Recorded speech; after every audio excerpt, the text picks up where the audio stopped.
시청자 여러분 안녕하십니까? JJC 뉴스온 시작하겠습니다. 세월호 참사의 진상규명을 위해 4.16 약속 국민연대는 국민동의청원 참여를 호소했습니다. 라임 사건 수사를 담당한 서울 남부지검장이 사의를 표했습니다. 마포구가 지자체 최초로 영유아 발달 지원 검사를 지원합니다. 광주시가 광주잡 온택트 취업박람회를 개최합니다. 충청북도가 전국 지방자치단체 일자리 대상 시상식에서 최우수상을 수상했습니다. 첫 소식입니다. 한국 재계를 대표하는 이건희 삼성그룹 회장이 향년 78세의 나이로 별세했습니다. 호암 이병철 삼성그룹 창업주의 뒤를 이어 회장에 오른 고인은 33년간 그룹을 이끌었는데요. 삼성전자를 세계적 초인류 기업으로 키우는 등 삼성그룹과 한국 경제에 비약적 발전을 선도해온 거목이었습니다. 이 회장의 별세 소식이 전해지면서 각계각층은 추모의 메시지를 쏟아내고 있는 가운데 각 언론사들의 평가도 함께 들어보겠습니다. 먼저 A일보는 이 회장은 세계 인류가 되기 위해 집요했다며 세계 변방에 머물러 있던 메이드 인 코리아의 적당주의와 이류의식을 과감히 깨부수는 혁신 경영의 전형을 보여줬다고 평가했습니다. 이어서 B일보는 실패한 자동차 사업과 무노조, 비노조 경영 원칙은 시민과 노동계의 끊임없는 비판 대상이 되기도 했지만 주목하고 싶은 건 그의 안목과 불굴의 도전 정신이라며 제2, 제3의 이건희 같은 거목이 우리에겐 절실하다고 밝혔습니다. 마지막으로 C일보는 이 회장의 별세로 이재용 부회장 시대가 열렸다고 말했는데요. 이 부회장은 삼성물산과 제이모직 합병 과정의 불법 행위 등으로 법의 심판대에 서 있는 상황이지만 고인의 업적을 계승하되 굴곡의 그림자는 반드시 청산해야 함을 강조했습니다. 기업인으로서 이 회장의 궤적에는 명함이 아니지만 누가 뭐라 해도 한국 경제사에 거대한 족적을 남긴 거인이었으면 분명합니다. 우리도 세계 1등이 될 수 있고 그렇게 되지 않으면 언제 무너지고 사라질지 모른다는 그의 메시지는 그가 떠난 이후에도 대한민국 사회 전체가 깊이 새겨들어야 할 것입니다. 다음 소식입니다. 고된 노동에 시달리는 택배 종사자들의 안타까운 죽음이 잇따르고 있습니다. 2016년부터 20명이 산업재해로 희생됐는데 이 중 절반인 10명이 올해 사망했습니다. 이와 관련해 언론사들은 대책 마련이 시급하다고 한 목소리로 주장하고 있는데요. 각 언론사들의 의견 살펴보겠습니다. 먼저 A일보는 택배 노동자들의 과중한 업무를 덜기 위한 분류인력 상시 충원, 수수료 인상 등의 조치가 시급하다며 택배 노동 환경 개선을 촉구했습니다. 노동부에 따르면 전체 택배 노동자 가운데 산재보험 가입자는 약 15%에 불과한 상황인데요. 택배 노동자들의 죽음의 행렬을 멈추기 위해 국회는 산업재해 보상보험법 적용 제외를 폐지하는 산재보험법 개정을 서둘러야 한다고 강조했습니다.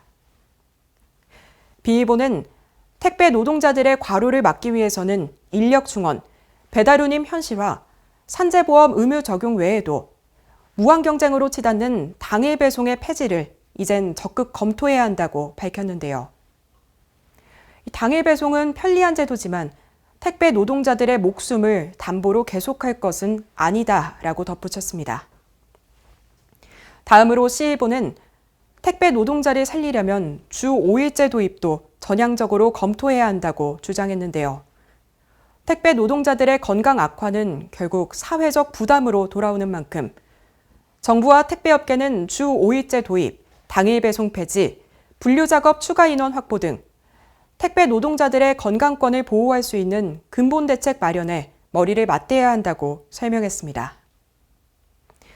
D일보는 과로로 인한 택배기사들의 죽음이 이어지고 있지만 택배업체는 진정한 개선 의지도 없고 정부 또한 감시 기능을 작동하지 않고 있다고 비난했습니다. 갈등이 첨예한 만큼 택배업계의 문제는 노사정이 함께 참여하는 사회적 대화기구로 풀어가야 하며 아울러 전 국민이 택배를 이용하는 만큼 시민들도 택배 노동자 권익이 지켜지도록 관심을 갖고 감시할 필요가 있다고 말했습니다. 한편 CJ 대한통운이 지난 22일 잇따른 택배기사 사망사고에 대해 머리를 숙였습니다. 그러면서 재발 방지 대책으로 4천여 명의 인력 추가 투입, 분류 자동화 설비 구축 등을 발표했는데요. 업계 1위인 CJ 대한통운의 사과로 업계와 기사 간의 갈등은 한 단계 수그러들 전망입니다. 하지만 CJ 대한통운이 제시한 대책으로 갈등은 온전히 해결되는 게 어렵다는 게 업계의 시각으로 진정한 문제 해결을 위해서는 국민적 관심이 필요합니다. 국민이 물으면 정부가 답하는 국민청원. 국정 현안과 관련해 누구나 청원을 제기하고 국민 다수의 목소리를 모을 수 있는데요. 20만 명 이상의 동의를 받으면 정부와 청와대 관계자들의 답변을 받게 됩니다. 오늘 소개해드릴 내용은 아동학대에 누명을 쓰고 폭언에 시달린 보육교사의 사망에 대한 청원입니다. 지난 5일 청와대 국민청원 게시판에는 아동학대 누명을 쓰고 폭언에 시달린 어린이집 교사였던 저희 누나가 스스로 목숨을 끊었다는 청원글이 올라왔습니다. 청원에 따르면 세종시의 한 어린이집 보육교사였던 A씨는 2018년 11월께부터 아동학대를 주장하는 원생가족의 폭언에 시달렸는데요. 1년 6개월 넘게 이어지는 폭행과 모욕을 견디지 못하고 지난 6월 극단적인 선택을 했습니다. 앞서 학부모의 고소로 이뤄진 A씨 아동학대 혐의 수사는 혐의 없음으로 마무리됐으나 학부모 측은 세종시청에 지속해서 어린이집 관련 악성 민원을 낸 것으로 파악됐습니다. A씨의 동생이라는 청원인은 학부모 측은 어린이집 안팎에서 제 누나가 아동학대를 했다고 원생 학부모뿐만 아니라 어린이집이 있는 아파트 단지 주민과 인근 병원 관계자에게 거짓말을 했다며 피를 말리듯 악랄하게 괴롭히고 누나의 숨통을 조여온 것이라고 했습니다. 그러면서 이들이 강력한 처벌을 받을 수 있도록 그리고 이와 같은 억울한 일이 일어나지 않도록 해달라고 호소했습니다. 해당 청원에는 27일 오전 10시를 기준으로 약 32만 명이 동의했습니다. 이어서 한 주간의 국회 소식입니다. 2014년 4월 16일 일어나지 말아야 했을 세월호 참사가 일어났죠. 벌써 6년이 지났습니다. 하지만 아직까지 사건의 진상은 규명되지 않았는데요. 이에 4.16 약속 국민연대가 국민들에게 국민동의 청원 참여를 호소했습니다. 지난 22일 국회 정문 앞에서 4.16 약속 국민연대는 세월호 참사의 성역 없는 진상규명을 위한 국회의 입법약속 이행 촉구 및 10만 국민동의 청원 국민동참 호소 각계 인사 기자회견을 열었습니다. 4.16 연대는 기자회견문을 통해 10월 6일부터 시작한 세월호 참사 진상규명을 위한 국민동의 청원에 국민들의 참여를 호소했습니다. 4.16 연대가 밝힌 국민동의 청원은 두 가지로 하나는 사회적 참사의 진상규명 및 안전사회 건설 등을 위한 특별법 개정이고 다른 하나는 4.16 세월호 참사 관련 박근혜 전 대통령 기록물 공개 결의에 관한 청원입니다. 국민동의 청원은 10만 명을 넘어야 입법이 성립됩니다. 한편 더불어민주당은 지난 9월 전해철 의원을 단장으로 한 사회적 참사 대책 TF를 구성해 대응해 나가고 있습니다. 라임 사건 수사에 대해 검찰과 법무부가 충돌하고 있는데요. 수사를 담당한 서울 남부지검장은 이에 사의를 표했습니다. 지난 22일 국회에서 열린 대검찰청 국정감사가 시작되기 5분 전 이명 라임 사건 수사를 지휘하고 있던 박순철 서울 남부지검장이 검찰 내부 통신망을 통해 사의를 표했습니다. 박 지검장은 라임 수사의 불신과 의혹이 가중되고 검찰 불신으로까지 이어지는 상황이라고 우려를 표했습니다. 이어 검사 비리는 김봉현의 입장문으로 처음 알아서 대검에 보고 자체가 없었고 야당 정치인 비리는 지난 5월부터 검찰총장에 직접 보고했다고 설명하는 등 라임 수사 등을 문제 삼은 추미애 법무장관의 수사지휘권 행사가 부당하다는 뜻을 밝혔습니다. 박 지검장은 정치권과 언론이 각자의 유불리에 따라 비판을 계속하는 상황에서 어떤 수사 결과를 내놓더라도 공정성을 의심받을 수밖에 없어 정치가 검찰을 덮어버렸다며 사의를 표명했습니다. 한편 법무부는 다음 날인 23일 국민적 의혹이 제기된 라임 관련 사건의 독립적인 수사지휘 체계에 공백이 없도록 박순철 전 남부지검장의 사직을 수리하고 이정수 대검기조부장을 후임 남부지검장으로 전보 발령해 즉시 업무에 임하도록 했다고 밝혔습니다. 네, 다음은 수도권 소식입니다. 강북구와 한신대학교 캠퍼스타운 사업단이 코로나19에 따른 변화된 일상과 해결책을 모색해보고 일자리와 창업에 필요한 자원을 공유하기 위해 토크숍이라는 색다른 행사를 진행했습니다. 이번 토크숍에 앞서 지난해 강북구와 한신대는 지역 주민과 청년 창업자를 지원하기 위해 캠퍼스타운 조성을 위한 업무 협약을 체결했습니다. 강북구가 한신대학교 캠퍼스타운 사업단과 함께 지난 17일 오후 한신대학교 신학대학원에서 코로나19를 대처하는 우리 동네 이야기를 주제로 가든 토크숍을 개최했습니다. 토크숍은 토크쇼와 워크숍의 합성어로 이번 행사는 코로나19로 변화된 일상과 그에 따른 문제를 짚어보고 일자리와 창업에 필요한 자원을 공유하는 등 지역 발전의 해법을 논의하기 위해 기획됐습니다.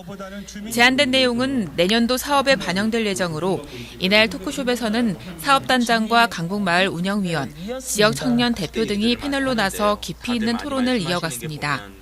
이번에 열린 가든 토크숍은 감염병 확산 방지를 위해 최소의 인원이 참여하는 비대면 방식으로 진행됐으며 유튜브 생중계를 통해 주민들의 질문을 받고 답변하는 시간도 가졌습니다. 또 코로나19가 장기화되면서 지쳐있는 몸과 마음에 여유를 주기 위한 공연도 마련되는 등 토론을 전후해 다양한 이벤트가 펼쳐졌습니다. 지난해 업무 협약을 통해 강북구와 협력 체계를 구축한 한신대학교 캠퍼스타운 조성 사업은 대학의 인적 물적 자원을 토대로 청년과 주민 창업자를 발굴 육성하는 등 지역사회의 일자리 창출을 주요 과제로 삼고 있습니다. 캠퍼스타운은 한신대 서울 캠퍼스를 포함해 강북구 수유동과 인수동 일대에 오는 2021년 말까지 들어설 예정입니다.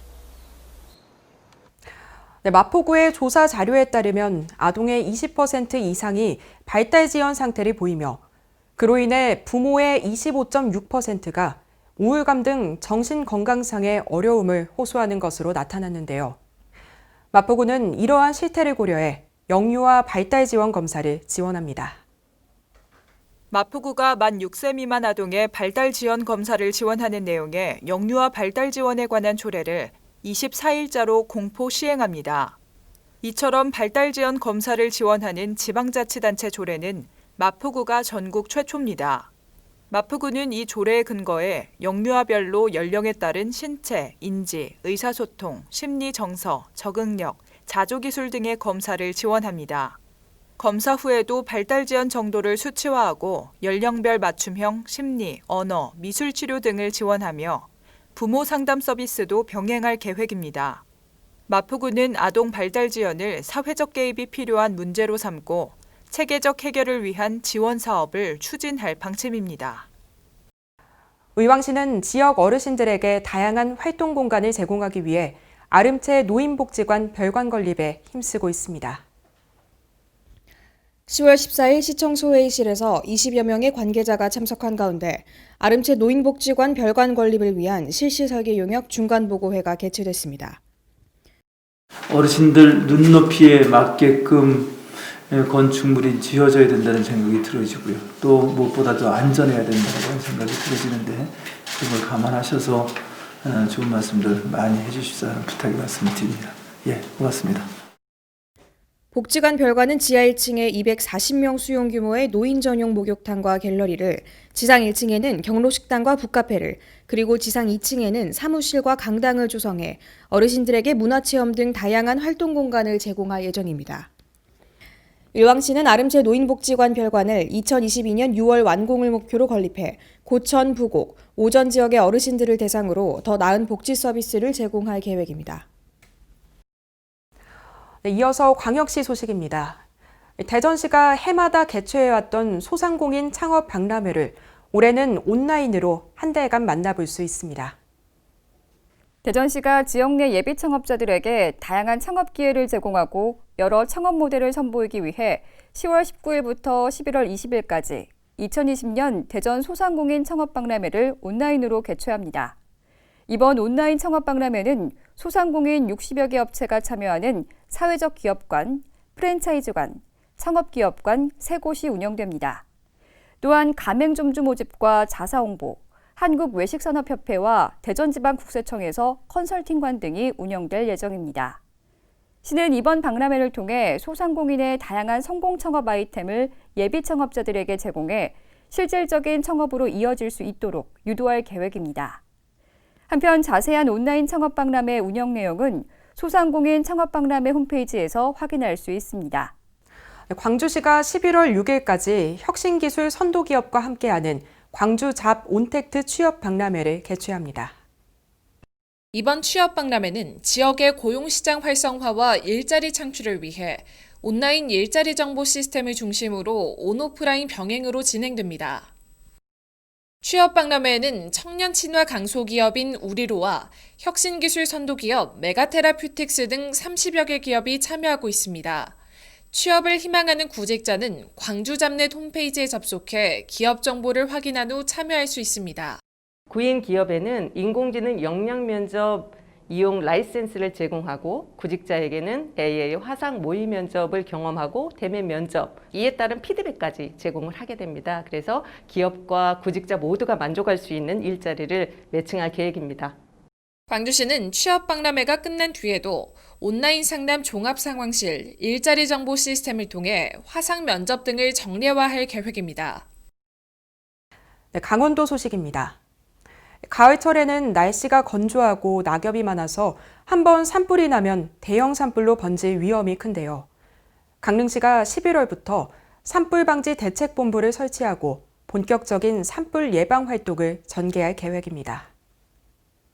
강릉시는 11월 1일부터 12월 15일까지 산불 방지 대책본부를 운영합니다. 본청과 읍면동에 산불 상황실 19곳을 운영하고 산불 감시원과 산불 무인 감시 카메라를 배치해 24시간 산불을 감시합니다. 산불이 발생했을 경우에는 초동 진화를 우선으로 산불 전문 예방 진화대와 헬기, 진화 차량이 바로 출동할 수 있도록 출동 상태를 유지하기로 했습니다. 이와 함께 본청 산불 전문 예방 진화대원 20명과 18개 읍면동에 진화대, 감시원 등 240명을 채용할 계획입니다. 평창군은 관내 기본형 공익직불제 신청 농가리 대상으로 11월 말까지 이행점검을 실시합니다.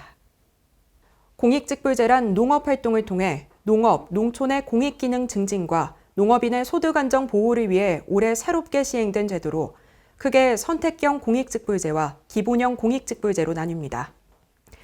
공익직불제 직불금을 받기 위해서는 농지의 형상 및 기능 유지, 농약 안전 사용 및 잔류 허용 기준 준수, 화학 비료 사용 기준 준수 등 총 17가지 준수 사항을 이행해야 합니다. 관계자는 화학 비료 사용 기준 준수 등을 점검해 문제가 있을 경우 기본 직불금 총액의 10%가 감액되며 여러 건의 준수 사항을 위반할 경우 최대 100%까지 감액될 수 있으니 각별한 주의를 바란다고 당부했습니다. 횡성군이 무인 로봇을 활용한 섬유질 자가배합 사료 급여 시스템 기술 시범 사업을 추진합니다. 횡성군이 자가제조 섬유질 배합 사료, 자가 TMR을 급여하는 관내 2개 한우 농가를 대상으로 무인 로봇 활용 섬유질 자가 배합 사료 급여 시스템 기술 시범 사업을 추진하고 있습니다. 자가 TMR은 곡물류와 조사료, 보조사료 등을 혼합, 배합 비율과 영양가 계산, 급여량 조절, 급여 방법 등에서 노동력에 크게 의존하는 단점이 있습니다. 이번 시범 사업에 도입된 무인 로봇은 프로그램 설정 및 원격 제어로 사료 배합기에서 조제된 사료를 싣고 축사 바닥에 설치된 마그네틱 라인을 따라 자율주행하여 각각의 사료 급이대에 정량 사료를 공급해 노동력 50%, 생산비 10% 이상 절감시킬 것으로 기대되고 있습니다. 횡성군 농업기술센터는 앞으로도 스마트 축산을 선도해 나간다는 계획입니다.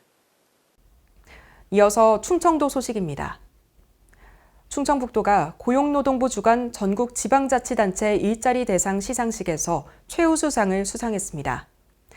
역대 최초로 충청북도와 3개 시군이 공동 수상하면서 우수한 평가를 받았습니다. 충청북도가 전국 지방자치단체 일자리 평가에서 2년 연속 수상했습니다. 지난해 종합대상에 이어 올해는 최우수상으로 일자리 관련 사업비 2억 원을 인센티브로 지원받게 됩니다. 일자리 대상은 올해로 9년째로 전국 243개 지방자치단체를 대상으로 지역 일자리와 관련 정책을 종합평가 시상하는 국내 유일 전국 단위 행사입니다. 특히 역대 최초로 충청북도와 충주시, 괴산군, 청주시 등 4개 지자체가 공동 수상해 의상을 높였습니다. 2010년 7월 1일부터 저희들이 일자리 지향형 투자를 해온 결과 한 6,600개의 기업체와 거기서 그 기업들이 우리 고용을 채용하겠다는 인원이 약 23만 7천 명을 지속적으로 꾸준히 공급을 해왔습니다. 그런 가운데서 우리 취업자 수와 경제활동 인구가 현재적으로 지속적으로 안정적인 추세를 보면서 고용률, 취업률, 경제활동과 취업자 수가 전국 대비 상향이 수준을 유지한다는 걸 저희들이 분석을 했습니다.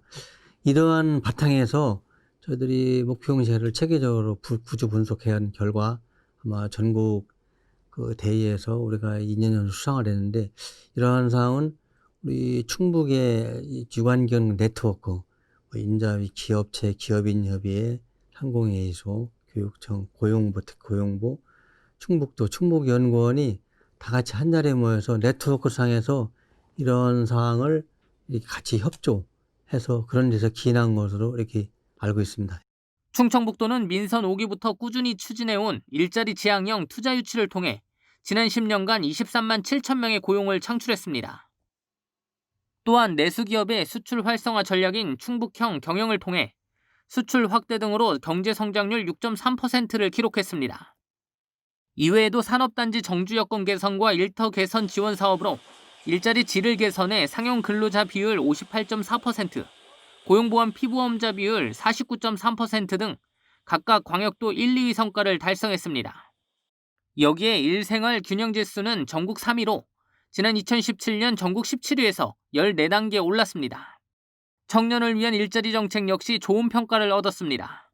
전국 최초로 청년 여성 일자리 플랫폼인 청춘잡담, 충북 청년광장, 청년위원회 등을 통해 청년 정책을 점검했고, 그 결과 30대 고용률 78.3%로 전국 1위를 달성했습니다. 충북은 그 부가가치액의 전국 대비 10%가 높아요. 그러니까 제조업체가 이 충북을 견인하고 있습니다. 그래서 앞으로는 그 시군 기업인 협의회와 또 지금 우리 11개 시군 일자리 부서와 우리 충북도와 또 특히 이제 충북연구원하고 상공회의소 이런 데와 더 밀착해갖고 네트워크 속에서 기업인 현장에서 이루어진 일을 정책에 담아야 된다고 생각합니다. 그래야지 내년도 평가에서도 충북만의 일자리의 질을 높인 특색 있는 사업이 발굴이 절대 필요하다고 생각합니다. 보령시가 지역의 미래인 어린이들에게 양질의 보육 서비스를 제공하기 위해 명천동 일원에 국공립 어린이집 2개소를 설치합니다. 보령시는 지난 8일 시청 시장실에서 김동일 시장과 관계자 등이 참석한 가운데 명천 예미지 아파트 국공립 어린이집 설치 및 운영 협약식을 가졌습니다. 협약에 따라 시는 어린이집의 원활한 운영을 위한 행정 및 재정 지원은 물론 운영 전반에 대한 지도 감독도 실시하기로 했습니다. 또한 명천 더베스트 예미지 아파트에 어린이집 수요 인원이 많았던 만큼 어린이집 전체 정원의 70%를 아파트 거주자 자녀로 우선 입소시킨다는 방침입니다. 다음은 경상도 소식입니다. 가을 정취를 가득 담은 2020 양산 국화전시가 지난 24일 개막했는데요. 다양한 종류의 국화 1,000만 송이가 전시된 이번 행사는 다음 달 15일까지 하북면 통도사 일원에서 진행됩니다. 통도사 계산대제와 연계해 진행되는 이번 전시는 코로나19 확산 방지를 위해 개장식을 비롯한 문화 공연, 먹거리 장터 등은 열리지 않고 국화 전시 위주의 행사만 열립니다. 주 행사장은 통도사 산문주차장으로 다양한 국화를 주 행사장 이동로와 통도사 산문에서 경내로 이어지는 약 1km 구간에도 전시해 방문객들을 맞이할 예정이며 행사장은 오전 9시부터 오후 9시까지 운영됩니다. 행사 기간 동안 자차를 이용한 방문객들의 주차를 위해 산문주차장 인근 통도 환타지아 주차장은 무료로 개방합니다. 포항 지진의 진상조사 및 피해 구제 등을 위한 특별법 시행에 따른 피해자 접수가 진행 중인 가운데 지진 피해 구제 심의위원회가 포항을 방문해 피해 극복에 힘을 보탰습니다. 지난 13일 포항지진 피해구제심의위원회 위원 및 지원단이 포항을 방문했습니다. 위원회는 지진 피해구제 접수처 현장을 점검하고 실무자들의 의견을 청취하며 전반적인 피해구제 접수 상황을 살폈습니다. 특히 상대적으로 피해가 컸던 장량동 접수처를 우선 방문해 담당자들의 고충과 건의사항을 듣고 지진 피해 접수가 효율적으로 진행되도록 협조할 것을 약속했습니다. 이날 이강덕 포항시장은 피해구제심의위 소위원장단과 면담을 가지고 피해 주민이 실질적인 피해 구제를 받을 수 있도록 심의 기준을 완화해 줄 것을 요청했습니다. 또 침체된 포항경제 활성화 및 공동체 회복 사업에 대한 심의 시 포항시의 의견을 적극 반영해 주기를 바란다고 말했습니다. 한편 포항시는 지난달 21일부터 지진으로 인한 피해 구제 접수를 받고 있습니다. 포항 지진으로 인명 및 재산 피해를 입은 시민은 내년 8월 31일까지 주소지와 관계없이 읍면동 행정복지센터, 거점 접수처 등 34개 접수처에서 피해 구제 신청을 할 수 있으며 온라인과 모바일로도 신청 가능합니다. 이어서 전라도 소식입니다. 여수시 기업들이 코로나19로 인해 힘든 시기를 보내는 소외된 이웃들을 위해 나눔 행사를 잇따라 열어 후원 증서와 식료품을 전달했습니다. YN텍 박지영 대표이사와 하나솔루션 여수공장 김상훈 총괄임원은 저소득층 소외계층 지원을 위해 각각 2천만 원씩 총 4천만 원의 후원 증서를 권오봉 여수시장에게 전달했습니다. 이번 후원 물품은 전남사회복지 공동모금회를 통해 현물 지정 기탁 후 조손가정과 저소득 장애인 세대와 같은 어려운 이웃에게 시상품권 100매와 김 세트를 전했습니다. 또한 GS칼텍스 김영국 사장은 여수시와 여수시 지역사회 보장협의체에 후원금 1억 원을 전달했습니다. 이번 후원금으로 지역에서 생산된 거북선에 실린 쌀과 식료품 선물 세트를 마련해 지역의 136개 복지기관, 독거노인 460세대, 새터민 170세대에 전했습니다. 장수군이 산불로 인한 피해를 미연에 방지하기 위해 대책본부를 운영하는데요. 산불 발생 시 신속한 대응으로 피해를 최소화한다는 계획입니다. 보도에 황인화 기자입니다. 장수군이 12월 20일까지 산불 조심 기간으로 정하고 산불 예방을 위한 총력 대응 태세에 돌입했습니다. 대책본부는 산불 전문 예방 진화대원 38명과 산불 인화물질 제거 요원 16명 등 총 54명의 전문 인력으로 구성된 산불 전문 예방 진화대를 구성하고 산불로 인한 인명 및 재산 피해 방지 등을 위해 대책본부를 운영합니다. 군은 대책본부 운영을 통해 지역 특성과 각종 시기, 원인에 따른 지역 산불 방지 종합 대책을 수립, 산불 발생 시 신속한 대응으로 피해를 최소화한다는 계획입니다. 군 관계자는 논밭두렁과 농산 폐기물 소각행위가 산불로 번질 가능성이 높다며 농업 부산물 등 소각행위는 읍면 사무소나 산림과에 신청해 소각해주길 바란다고 당부했습니다. 지금까지 전북에서 황인하였습니다. 5년 전부터 전라북도 익산시에 유류 저장 탱크와 무허가 건물이 방치돼 있습니다. 화재 사고 시 대형 피해도 우려돼 수차례 민원이 제기됐지만 익산시는 강제 철거가 불가능하다는 입장을 고수하고 있어 문제는 여전한데요. 강석훈 기자가 취재했습니다. 전북 익산시의 한 폐건물. 이 건물은 국유지와 사유지를 점유한 무허가 건물로 이곳에 들어선 지도 20년 가까이 됐고 5년 전부터는 빈 건물로 방치됐습니다. 지붕에는 폐타이어가 올려져 있고 곳곳에는 잡동사니들이 나뒹굴고 있습니다. 2m도 채 떨어지지 않은 곳에는 유류 저장 탱크가 보입니다. 인근에는 대형마트와 아파트가 즐비해 사고가 발생하면 대형 피해가 우려되는 상황. 인근 주민이나 노숙자들도 쉽게 드나들 수 있어 경각심은 더 높아질 수밖에 없습니다. 지금 유료 탱크가 있다 보니까 말하자면 매일 그 문을 닫아놓고 그렇지만 많은 그 주요 도로변에 있기 때문에 이런 거 노숙자들이랄지 이런 사람들이 말하자면 와서 가끔 말하자면 우리한테 말도 없이 우리 탱크에 막 들어가지고 있는 사람들이 있고 그렇습니다. 위험하기 때문에 이건 하루빨리 지금 철거가 돼야 한다고 이렇게 사료가 됩니다. 유류 저장 탱크 관계자는 이에 대해 수차례 민원을 제기했지만 돌아온 답변은 공문서 한 장뿐이었습니다. 공문서에는 익산시에서 해당 건물 소유자에게 매년 이행강제금을 부과하고 있지만 납부금을 확보하지도 못한 데다가 규정된 요건을 충족하지 못해 강제 철거는 불가능하다는 내용이 적혀 있습니다. 이게 만약 공익성 침범을 저해하지 않는 한은 저희가 할 수 있는 강제 처분은 또 위법하다라는 판례가 좀 많이 있어가지고 저희가 쉽게 또 강제 철거에 접근을 할 수가 없어서 일단은 쌍방 간에 좀 협의해 주시기를 저희는 그렇게 요청을 하고 있거든요. 또 유류 저장 탱크는 개방된 곳에 위치해 누구나 접근하기 용이하지만 익산시 관계자는 상반된 반응을 보였습니다.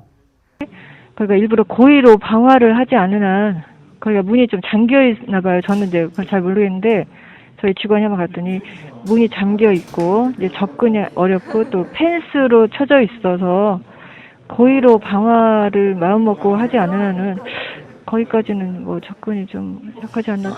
결국 도심 속에 재난 위험이 도사리고 있지만 고의적으로 방화 범죄를 저지르지 않는다면 문제가 없다는 입장입니다. 현행법상 재해 위험이 있다고 판단될 시 행정처분이 가능하지만 익산시는 손을 놓고 있어 시민들의 불안감은 증폭되고 있습니다. 지금까지 전북에서 강석훈이었습니다.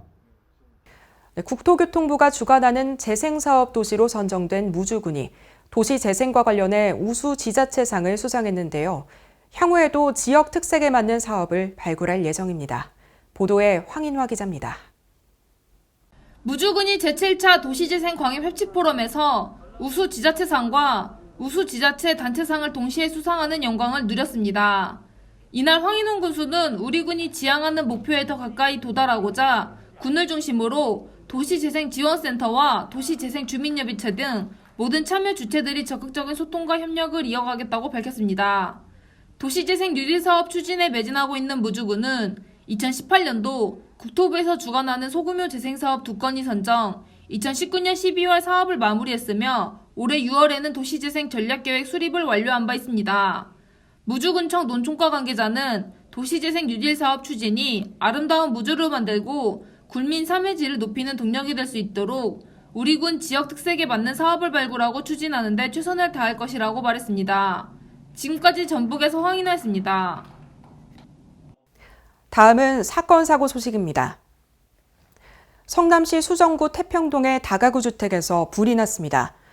이로 인해 주택 및 내부 가재 도구류가 모두 소실되는 재산 피해가 발생했지만 다행히 주택 내부에 있던 4명은 자력으로 대피해 인명 피해는 없었습니다.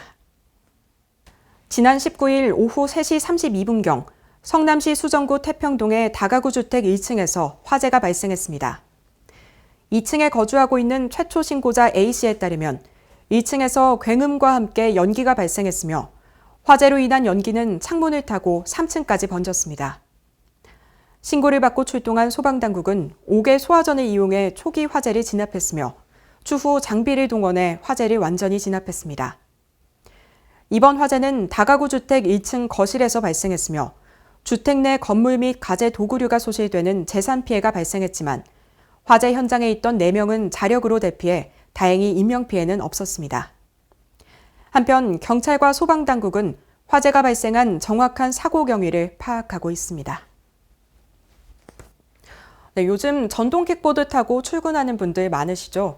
하지만 보호장구 착용 등 안전수칙 잘 지키셔야겠습니다. 지난 19일 오전 7시쯤 전동 킥보드를 타고 출근하던 50대 남성이 굴착기에 치여 숨지는 사고가 발생했습니다. 지난 19일 오전 7시 2분쯤 경기 성남시 수정구 금토동에서 전동 킥보드를 타고 가던 50대 남성 A씨가 우회전하던 굴착기에 치여 숨졌습니다. 분당경찰서는 굴착기와 충돌한 A씨는 크게 다쳐 외상성 심정지 상태가 됐고 신고를 받고 출동한 구급대에 의해 병원으로 옮겨졌으나 숨졌다고 설명했습니다. 당시 A씨는 회사로 출근하던 길로 조사됐습니다. 한편 굴착기 운전자 B씨는 뒤에서 오는 차량을 확인하기 위해 좌측만 보다가 전동 킥보드를 타는 남성을 보지 못했다고 경찰 조사에서 진술한 것으로 전해졌습니다.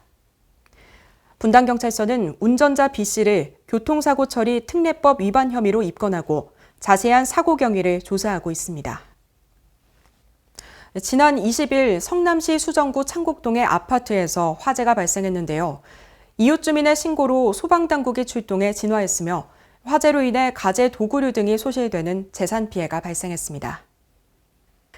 지난 20일 오후 11시 59분쯤 성남시 수정구 창곡동의 한 아파트에서 화재가 발생했습니다. 최초 신고자 A씨는 담배를 피우러 밖으로 나왔는데 타는 냄새가 나서 주위를 둘러보니 이웃집 베란다에서 검은 연기가 심하게 나오는 것을 보고 119에 신고했다고 진술했습니다. 소방당국은 현장에 도착해 건물 뒤 베란다 쪽 창문을 파괴해 진입했고 동시에 출입문 쪽으로도 진입해 옥내 소화전을 사용해서 불길을 진압했습니다. 한편 소방당국은 자세한 사고 원인에 대해서는 추후 조사할 계획입니다. 중요한 건 당신이 어떻게 시작했는가가 아니라 어떻게 끝내는가이다. 행복을 그리는 철학자로 불리는 베스트셀러 작가 앤드류 매튜스가 남긴 말인데요. 이제 2020년도 2개월여밖에 남지 않았습니다. 지금 하고 계신 일들 시작할 때의 다짐처럼 하나씩 좋은 마무리 해나가길 바라며 이상 뉴스 마칩니다. 시청해주신 여러분 고맙습니다.